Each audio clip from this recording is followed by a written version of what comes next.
لبيك اللهم لبيك لبيك لا شريك لك لبيك إن الحمد والنعمة لك والملك لا شريك لك لبيك اللهم لبيك. Assalamualaikum warahmatullahi wabarakatuh. Allahu Akbar, Allahu Akbar, la ilaha illallah, wallahu akbar, Allahu Akbar, walillahil hamd.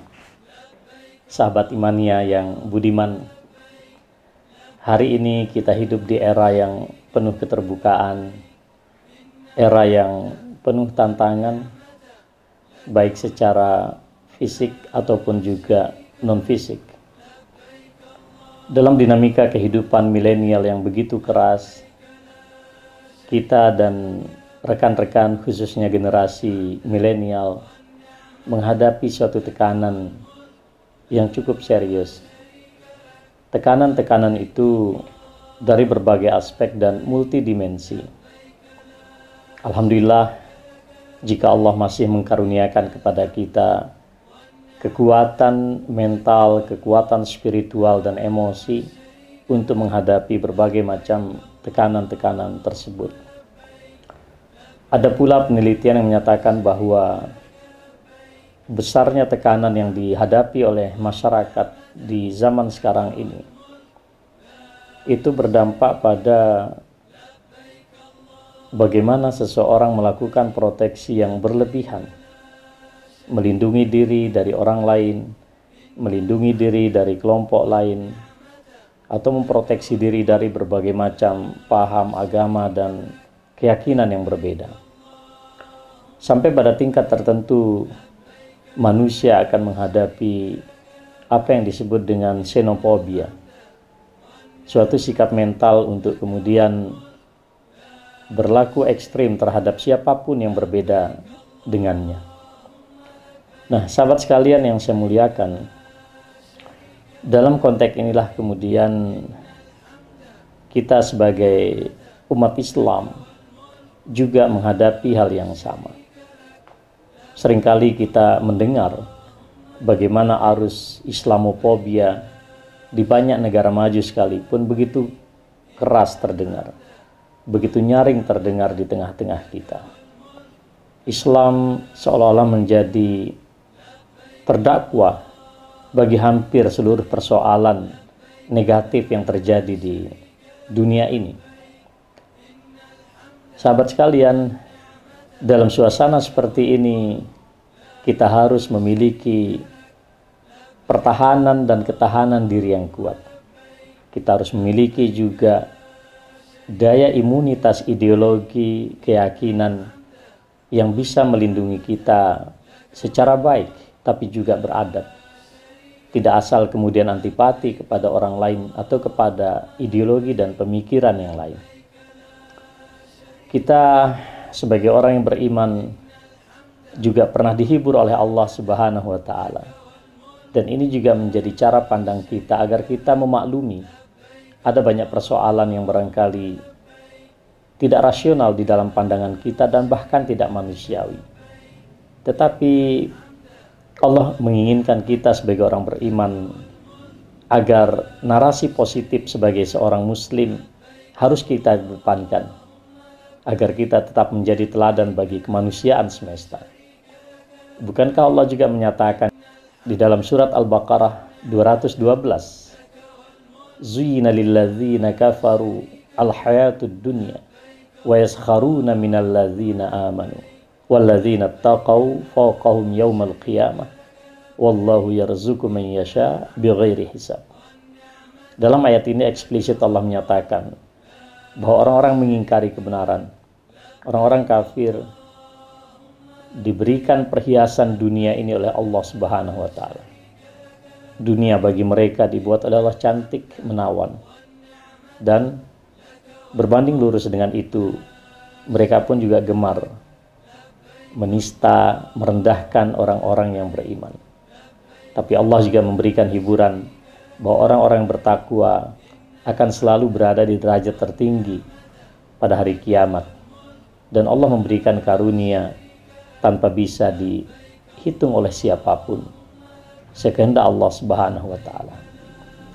Sahabat imania yang budiman, di hari Arafah yang penuh dengan kemuliaan dan kebahagiaan ini, saya teringat tentang satu kisah yang diriwayatkan oleh Imam Bukhari dan Muslim, di mana seorang Yahudi datang kepada beliau dan berkata, "Wahai Khalifah, sungguh satu ayat di dalam kitab kalian yang jika ayat itu turun kepada kami bangsa Yahudi, kami akan jadikan hari itu sebagai perayaan yang besar."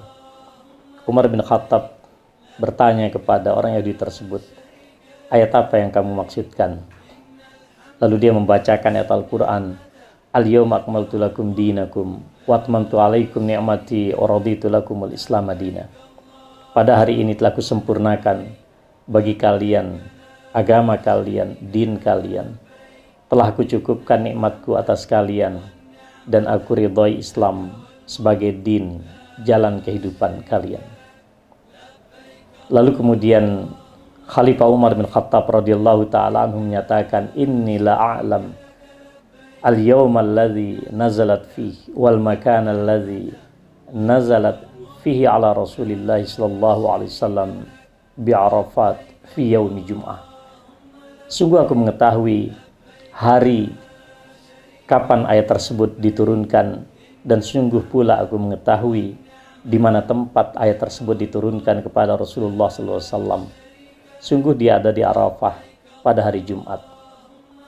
Sahabat sekalian yang saya muliakan, begitu jujurnya seorang Yahudi yang secara implisit bahkan secara nyata menyatakan kekagumannya terhadap suatu ayat yang diturunkan kepada baginda Rasulullah SAW.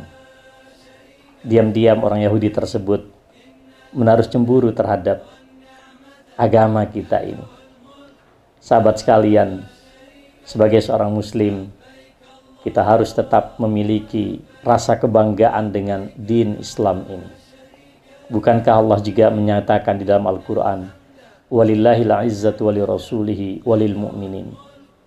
Kejayaan, kemuliaan, keagungan adalah milik Allah, milik Rasulullah sallallahu alaihi wasallam, dan milik orang-orang yang beriman.